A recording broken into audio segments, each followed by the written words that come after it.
حضرت علی علیہ السلام فرماتے ہیں جو پاک دامن پر تہمت لگاتا ہے اسے سلام مت کرو۔ تو بالکل تہمت کی جو معنی ہے وہ ہے کہ کسی کے اوپر تنقید کرنا یا الزام لگانا۔ تو ہم کسی پہ بھی جو ہے اعتبار ہمیں نہیں کرنا چاہیے جب تک ہم کوئی بات اپنے کانوں سے نہیں سن لیتے۔ تو بالکل تو ہم ایسے ہی جو کوئی شخص ہمیں آ کر بتاتا ہے کہ یہ تمہیں گالیاں دے رہا ہے تو ہم اس کے اوپر اعتبار کر دیتے، تو یہ اعتبار ہمیں نہیں کرنا چاہیے۔ اگر ہم کسی کو مذاق میں گالی دیتے ہیں تو وہ گالی ہمارے لیے آخرت میں جو بڑا نقصان گار ثابت ہوتی ہے۔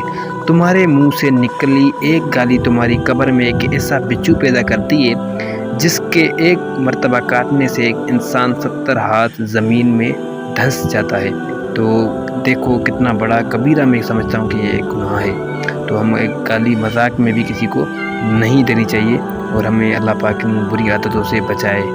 اور جو ہے اللہ کے اوپر ہم یقین کرنا، اللہ پر یقین وہ طاقت ہے جو پتھر کو بھی پانی بنا دیتی ہے۔ تو بالکل ہمیں اللہ کے اوپر یقین کرنا چاہیے کہ اللہ سے سب کچھ ہونے کا یقین اور غیروں سے کچھ نہ ہونے کا یقین تمہاری اور ہماری دلوں میں آ جائے۔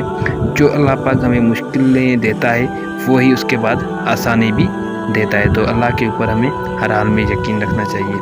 تو یہ زندگی کا جو مسئلے ہیں آتے جاتے رہتے ہیں، تو اللہ کے اوپر ہمیں یقین، پختہ یقین جو ہے رکھنا چاہیے۔